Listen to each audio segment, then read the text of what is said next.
Hello and welcome to another edition of the Ferncast. I'm your host, Daniel Radd, and today I'm happy to say I'm joined by Josh Smith from Goodery, a food company that produces local food in the Norfolk area of England. Hello, Josh. Hello, Daniel. Thanks for being on the show. Yeah, thanks for joining us today. Could you tell us more about exactly what Goodery is for our listeners? Sure. So Goodery is an online grocery shop. We buy and grow local organic groceries. We also import some as well. And then we deliver those groceries to businesses and people in the Norwich and most of the Norfolk area, a little bit of Suffolk as well, in electric vehicles. Oh, electric vehicles. Oh, very cool. Yeah. So what inspired you to start Goodery, and what is your mission? So the spark for Goodery was, in fact, the pandemic. Realizing that it was incredibly difficult for people who are isolating, particularly frontline workers, to access good, healthy food that they were going to need if their immune systems were going to stand up to this new, scary, unknown virus. And so that's where we started. And from there, and since then, we've become a CIC, so a Community Interest Corporation, that is committed to improving our local soil by shortening the connection between consumers and growers. And I can talk more about that as well. Yeah. So what is the standard fare currently for most people ordering food? How does the supply chain work? So right now we are teetering on the edge of the hungry gap.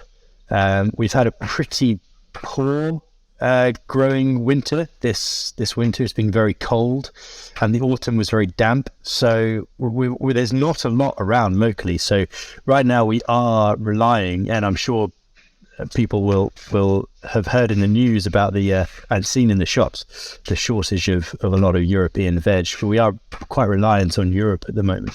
However, we've got some good local stuff. So we've got some good local leeks, cabbages, kaleets, which are another kind of brassica, onions, or you're testing my memory now. What else have we got in the box? Some nice chard, and in fact, from our own market garden, which we set up last year, some rocket, which is our first crop of 2023. So that's exciting.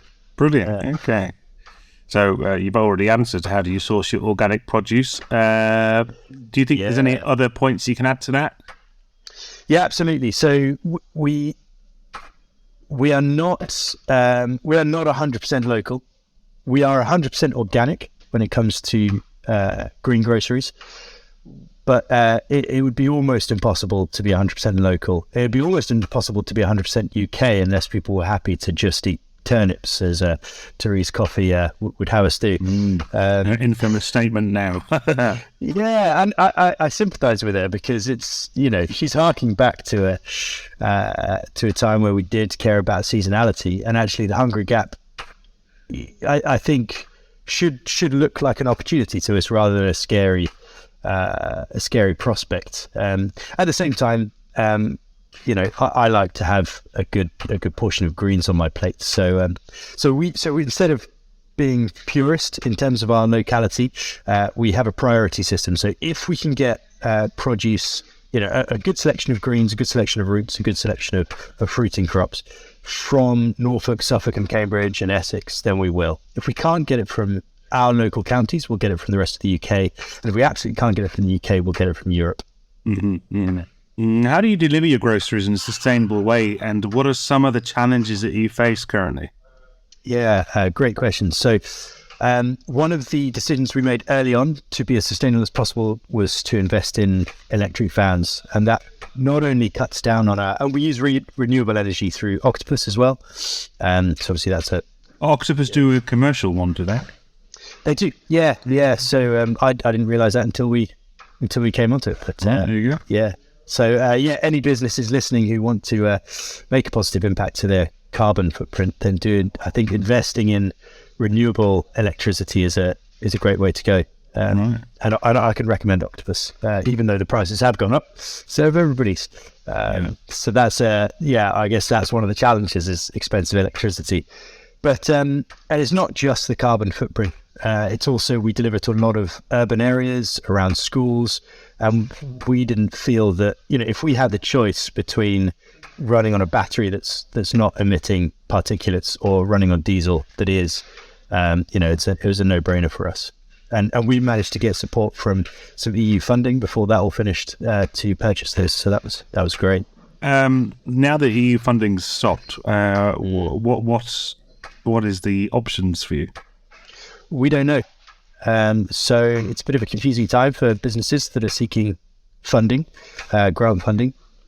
We actually since then have not been able to get any funding, and that's partly because we sit between some awkward sectors in terms of funding, which is retail, which is usually excluded, and agriculture, and we're not big enough to get subsidies. So this is one of the points of being market gardeners rather than large-scale farmers, is that we sort of fall through the gap, as it were. There's not the funding for large, there would be for large-scale agriculture, and yet, we do things in such a way that is,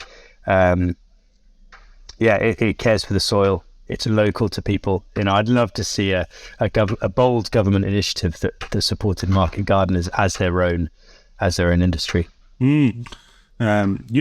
Market gardening is obviously a historical business form, and it's good to see that you continue it. What is your market garden project, and how does it involve the local community?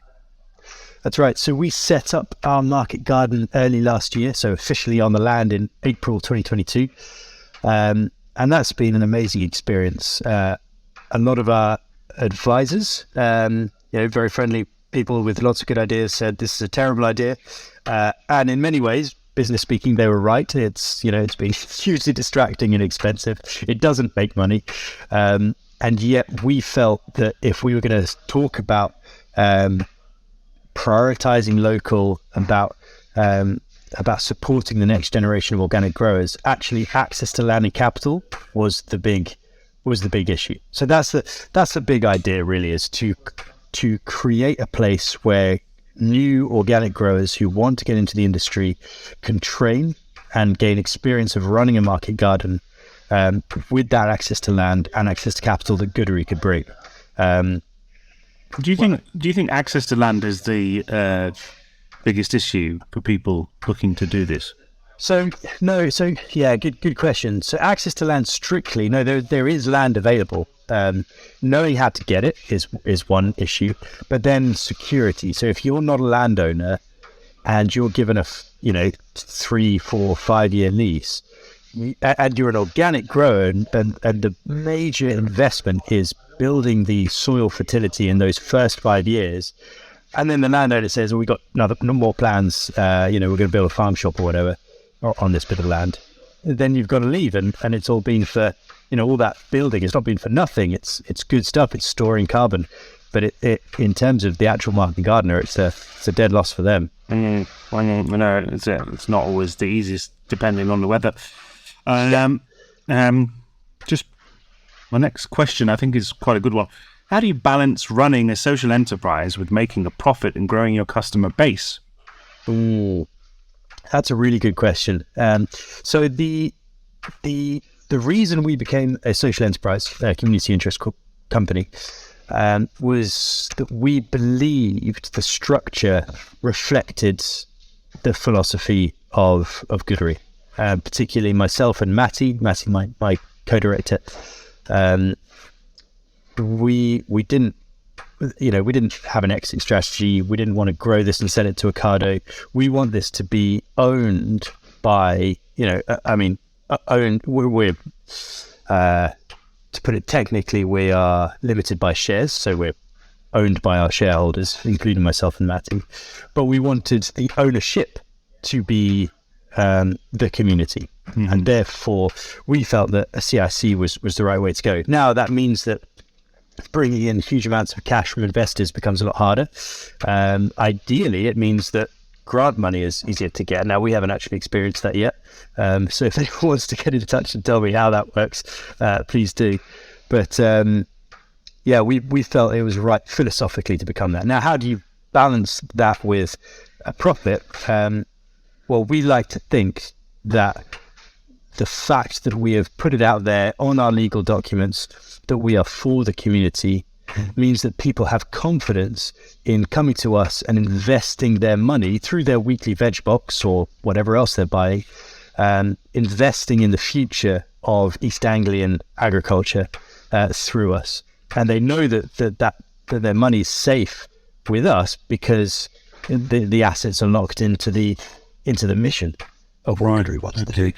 So what innovative methods have you used to grow your business then? I mean, obviously, the internet has become a large area where you can, reach out to new potential customers. So how do you grow the business?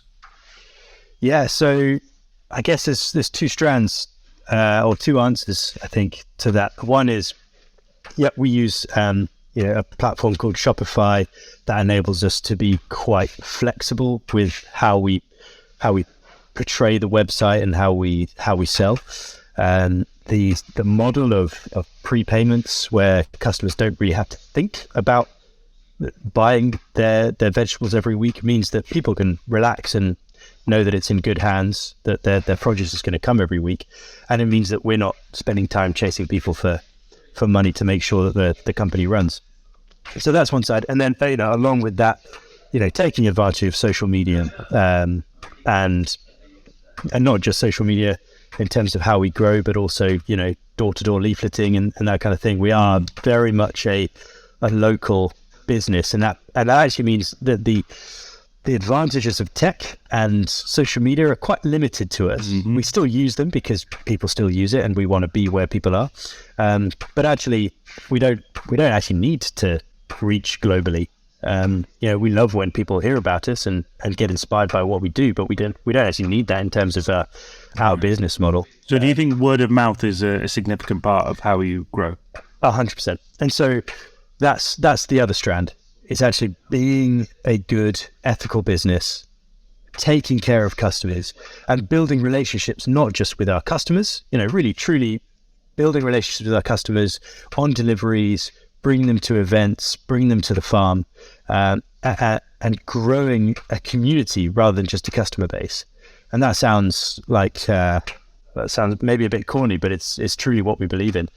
And it works in terms of building a sustainable customer base, but we want to call it a community because that's what we believe it is. We believe we're here not just to sell vegetables, but to invest in people. And I think that'll do. Well, so I think, and then the other side is really actually building relationships with the growers and the farmers, so that we are genuinely shortening that distance between the people who are eating the food and the people who are growing the food, which in turn shortens the distance, the abstract distance between those people who are eating the food and the soil. And that's really what Goodery is trying to do now, is to bring people to the soil. So regenerative farming practices are obviously a huge part of your business ethics, or ethos, rather. Absolutely. And so we like to use the word regenerative. We also like to make it very clear that we are certified organic. And the reason being that regenerative agriculture is a huge key to how we save the planet from huge amounts of carbon in the atmosphere. The practices lock in carbon. It's good for people, and it's good. It's good for our soil. It means we can carry on growing food when the rest of the farms are dust bowls. It's a terrifying idea, but it's we're sleepwalking into it. Now, I think the reason we stress the fact that we're organic as well is that regenerative is not a defined term. And so you've got Mondelez and Nestle saying, we're going to back regenerative agriculture. I'd like to see the data. I'd like to see the evidence before I believe that. Now, I'm all for it, but we want to hold ourselves to very, very high standards. And that means having the Soil Association and the EU organic mark on our boxes is very important to us. Do you believe that that you're able to quantify the carbon offset from your gross production to a table? Yeah, absolutely, we can. In theory, we one of the things we really want to do is get I forgot what they're called. They're sticks that you pop in the soil, and it measures the carbon content live. And so popping a few of those into our farm and watching what happens to the carbon content of the soil as we farm year on year, increasing the organic matter. And when we increase organic matter, I mean, organic matter is made of carbon and oxygen and nitrogen and whatever else, but it's carbon is the main ingredient. So getting that out of the atmosphere into the soil is a good thing for everyone. So that's just the soil.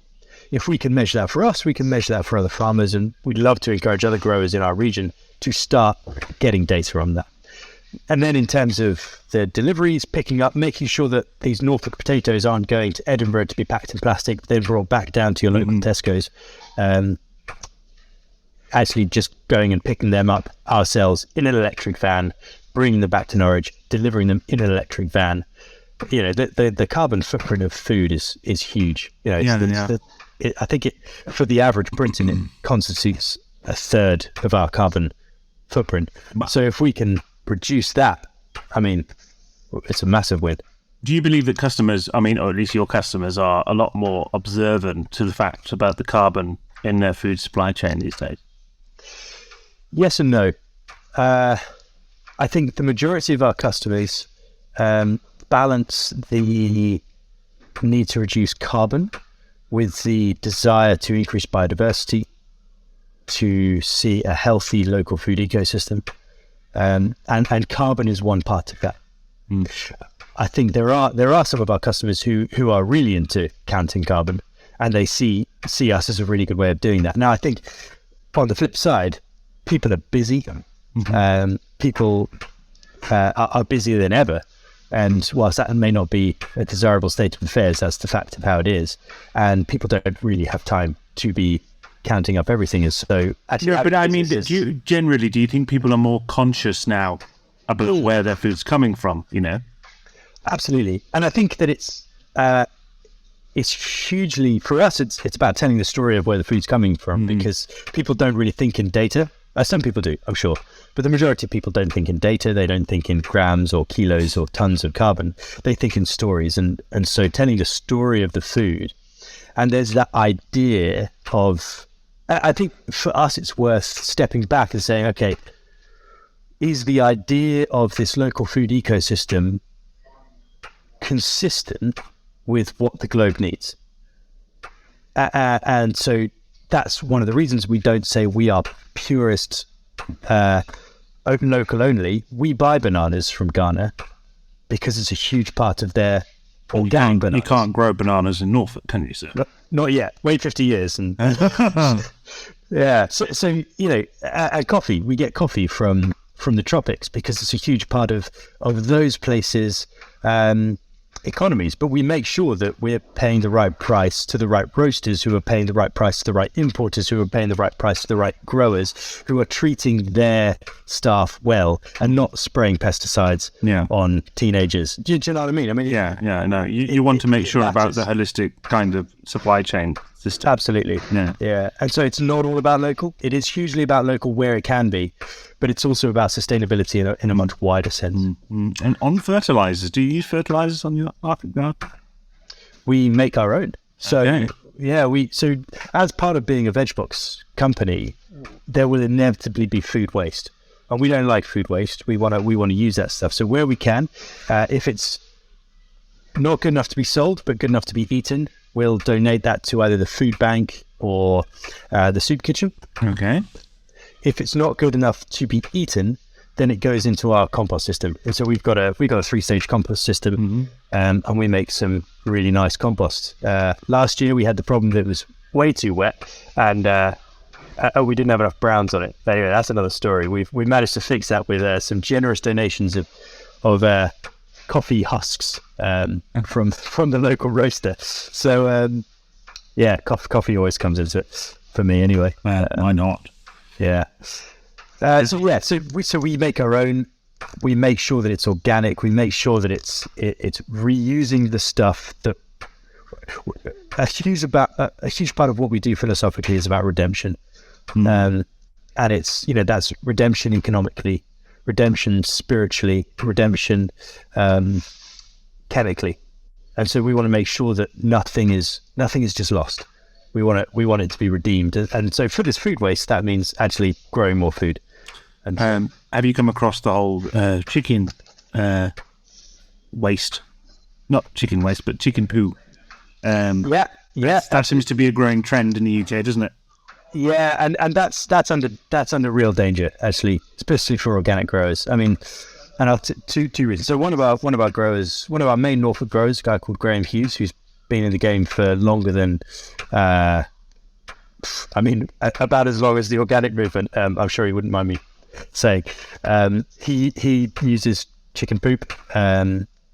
However, a lot of the chicken farmers we know are shutting down because the cost of feed is increasing so much. Astronomical at the moment. Yeah, and so there seems to be just total silence from the government as to what their plan is. I think they do seem very overwhelmed, though, don't they? Well, and that's it. It's sort of like perma-crisis at the moment, and that's why we certainly in our communications we try to be as positive as possible. Our food is delicious. What you're doing, buying from us, is great. If you're supporting somebody else that's similar, then great. Rather than trying to focus on the doom and gloom, because actually people get that from the news, people get that from social media. We don't need to tell them that the world is permanently in crisis. People know, so why not bring some hope? Yeah. But privately, it's like, oh my goodness, come on. Yeah.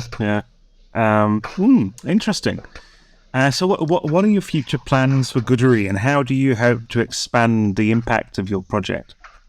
Yeah, absolutely. So I'll start with the second question. Yeah, sure. Go for it. How do we hope to expand the impact? So the first part of that feeds into the first question, which is what are our future plans? And that's to grow. We want to make, at the moment I can't remember what the actual percentage is, but it's something like we're serving 0.01% of the population of Norwich. We want to be serving 0.1% and then 1%, and then why not 10%?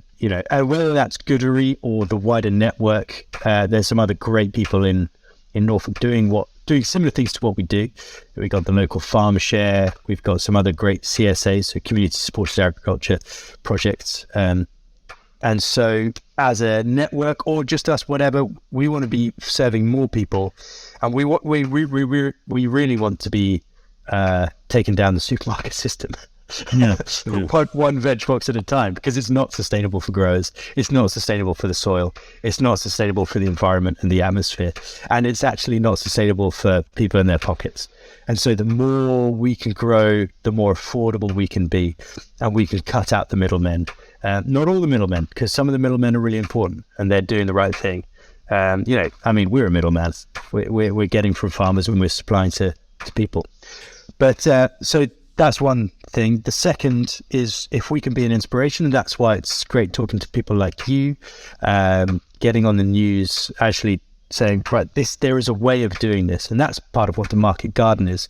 It's a way of saying, is this possible? Can you turn a profit and then reinvest in the industry with this business model? And I'd love to come back in 2 years and say, tick, tick, tick, here's how you do it. Here's a roadmap, and here's how you do it in Manchester, Brighton, Cambridge. And actually, I say those cities all have similar projects going on, who are proving that it's possible to do it better. And that's.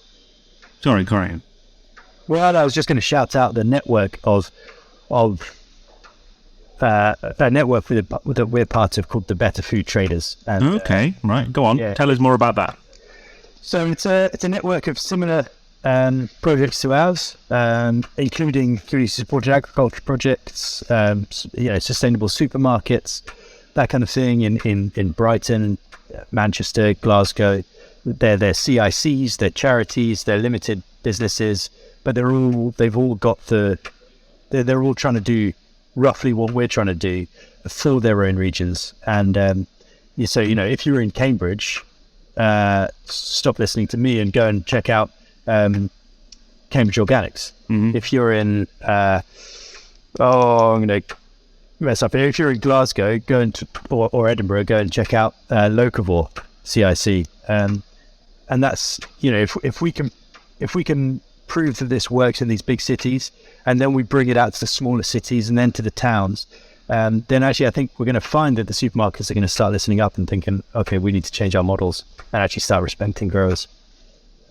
Interesting. Do you think there's any possible? I know you're not a fan of the supermarkets, but do you think there's any possible vertical? Well, so when I need some crisps, and everybody does like what's-its. Do you think there's any integration with them? For example, the co-op. Could you, for example, leave your boxes there and they would integrate it into their supply chain at all? Yeah, absolutely. So I'm not. I'm not against business. I'm not against profit. Like I want these people who are in this industry to be making money from the right thing. Well, everybody's got bills to pay, so Exactly. So I'm not saying everything needs to become a charity, or I'm certainly not saying that everything needs to become state controlled. We're not trying to start a political revolution. We're trying to start a soil based revolution. Yeah. Okay. And so I think eventually we're going to need the supermarkets. We're going to need the supermarkets to change their supply chain. They're going to need you at the rate they're going at the moment.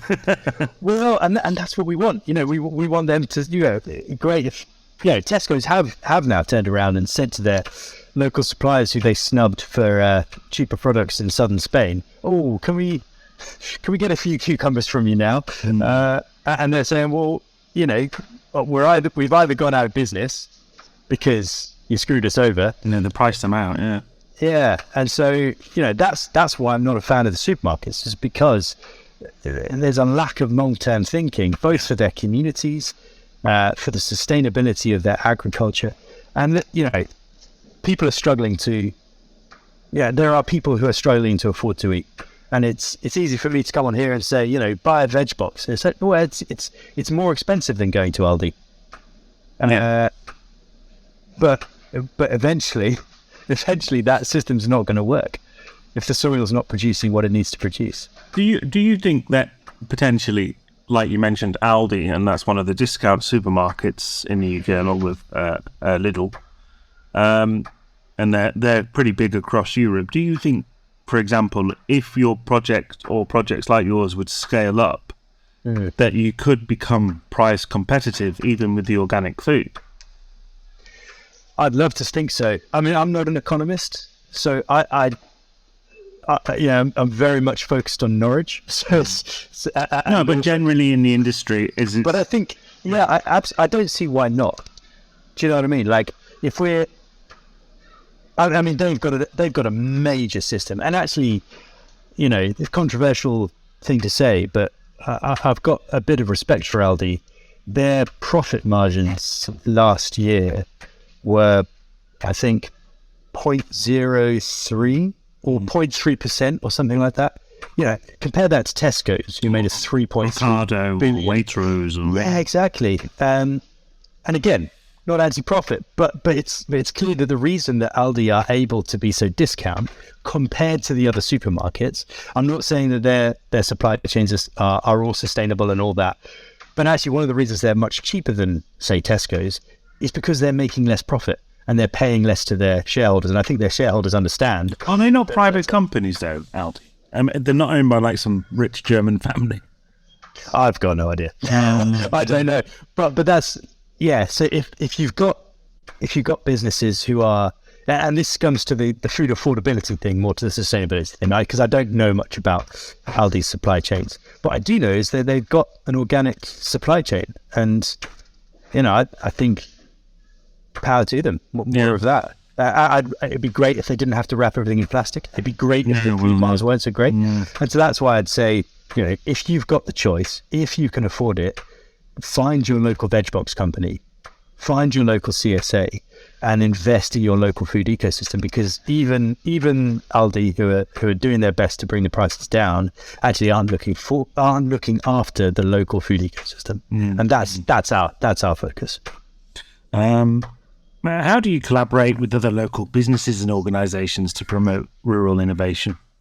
Yeah, that's a good question. So again, as usual, there's sort of two answers. There's what we're doing now and what we'd like to do. Mm-hmm. So what we're doing now, we provide a delivery service for a lot of local makers, kimchi makers, coffee roasters, wine sellers, and we're allowing them to massively reduce on their admin and delivery costs because we're selling their products for them. We take a small cut, and it means that actually they don't have to worry about it, and it means that these our customers get access to a much wider range of local goods, whether that be Spanish wine in a refill bottle that's packed down the road in Wyndham, or coffee that's been roasted in Seoul or whatever. That's our current collaboration. And we also, as part of the Better Food Trader Network or the Land Workers Alliance, which is also what we're part of, getting together with other local food producers to encourage them. Now, our big focus is which is sort of summed up in that phrase, supporting the next generation of local organic growers. It's to create the market and the market confidence for people to start growing and continue growing organically. And that could be big farms or market gardeners to go organic and to make the commitments to the soil that means. Now, where we want to go, we'd love to be part of a bigger network. If we could buy 100 acres and support, 50 market gardeners who could, collaboratively grow with them. It's not all Goodery. It's the Norfolk community coming together to feed Norwich and its surrounding area. That would be a dream. But that requires capital. That requires a lot of collaborative spirit, which is there. Mm-hmm. People want to work together. So yeah, that's the reality and that's the dream. And do you link up with, for example, local restaurants? Yeah. Oh, yeah. That's a good other point. I forgot about restaurants. Shouldn't do that. Particularly with our market garden, having the freshest parsley possible. No, of course. It's amazing the difference, isn't it? Yeah, absolutely. And so we work with several local restaurants and cafes. One of our customers is a hotel up on the Norfolk coast called the Harper, and they're amazing. They're like, okay, what have you got? We're like, we got this, and we'll take it. They are so committed to seasonality, and that's a big movement in restaurants at the moment, with chefs wanting to make the most of seasonal organic produce. The reason being is that it tastes good and it's cheap. Compared to importing parsley from Spain, it's not very good and it costs a lot. Whereas if they can get it from us and pick it up, or if if they're on our round, the costs aren't there. The costs are what we've put into the soil and paying the grower to grow it. And so our grower Jen, Dr. Jen, she's actually a PhD. She's a very, very smart woman. She's a wizard. I mean, the food she grows is unbelievably tasty. So good. Do you believe vertical farming has a place within this sector? I mean, because would that not, for example, reduce overall costs and stuff, increase yield, and also help on saving the carbon miles? But there's obviously been some issues recently, for example, with vertical farms saying that it's uneconomical due to the UK energy crisis, of costs at least. Yeah. I mean, long-term wise, do you think that could potentially play a role in your business? Yeah, it's a really good question. So we've looked into it a little bit. I'd love to research it more. We've got a ginormous vertical farm.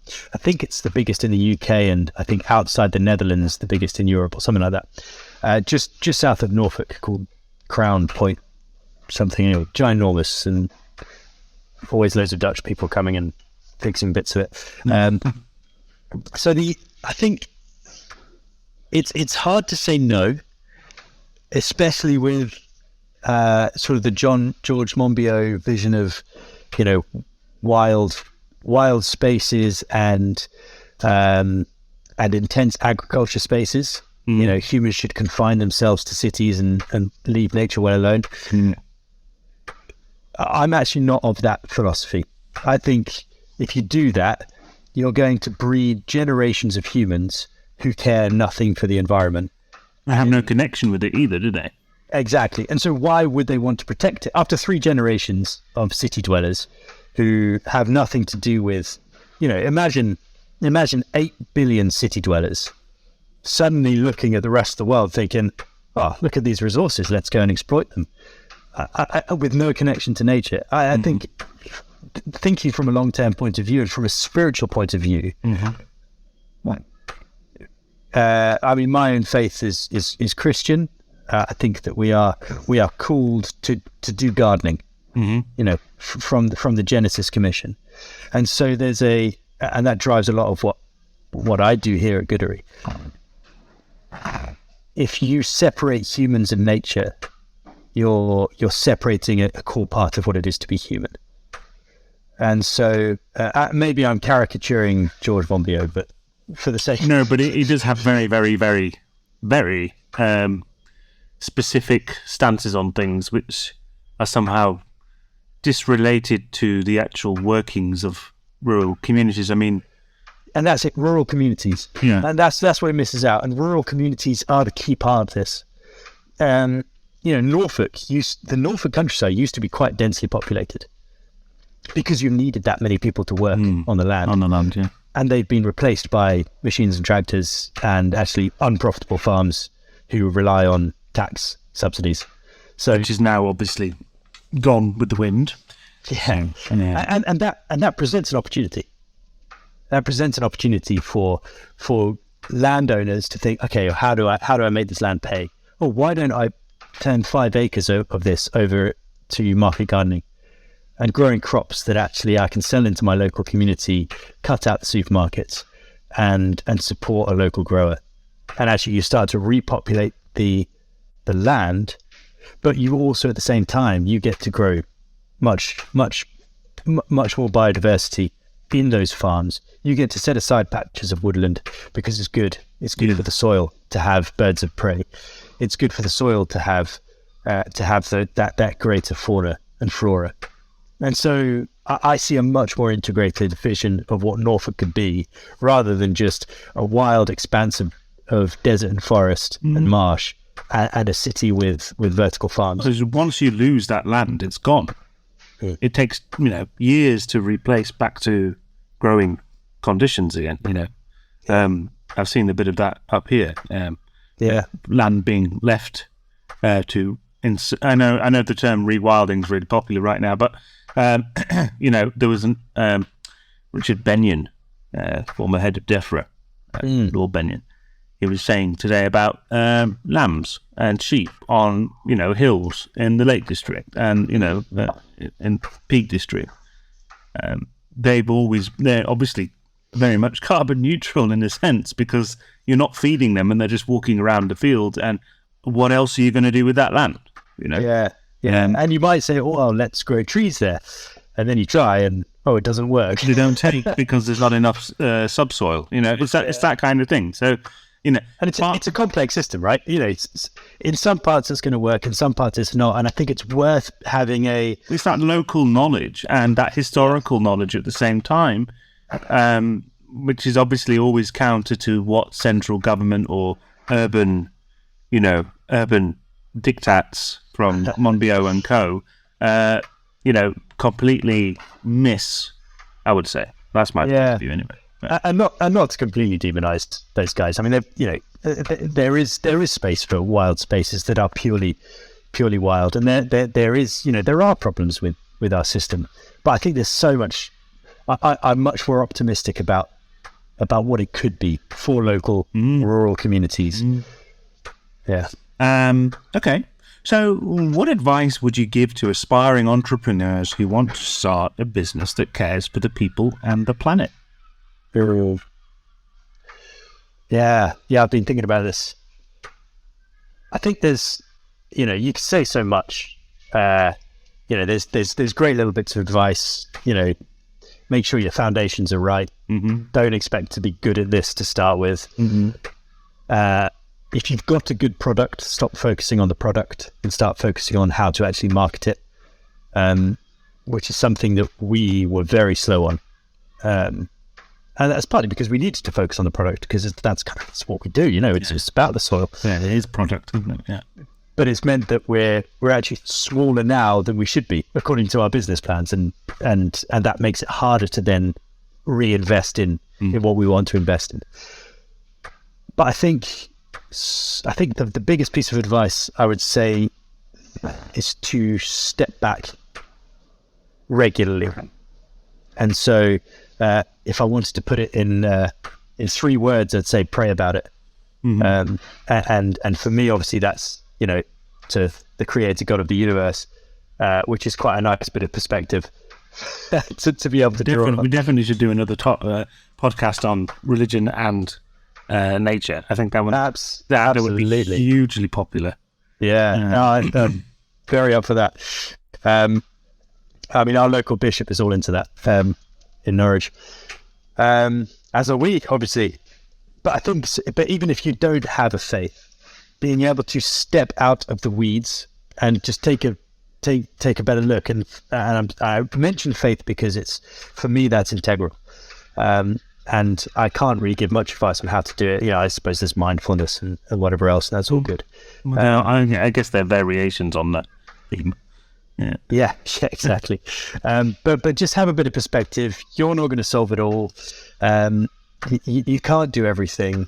Make sure you've got your priorities straight, like your family, like your diet. Don't give up on your diet in terms of what you're feeding yourself and what you're feeding your mind. Home cooking is, increasingly important, isn't it? Compared to the takeaway diet. So that's how I meditate: is getting a good box of vegetables and working out what to do with it, and cooking up a delicious stew or something. Brilliant. Okay, Josh, is there a website people can go and check out Goodery even if they're not local? Absolutely, yeah. So it's goodery.co.uk, and you can learn all about us and see all the jokes that Matty has inserted into the website. Maybe that's another good piece of advice. Don't take yourself too seriously as an entrepreneur. That's probably the best one, actually. Yeah, great. So it's goodery.co.uk, yeah? That's right. As if it was like good delivery, I think is the idea, or good grocery. There's all sorts of meanings behind it. Lots of compound words there going on. Brilliant. Exactly. Okay. All right. Well, Josh, thanks for joining us today. It's been a real pleasure to hear about your business and what you're doing down there in Norfolk. Brilliant. Thanks, Daniel. Thank you so much.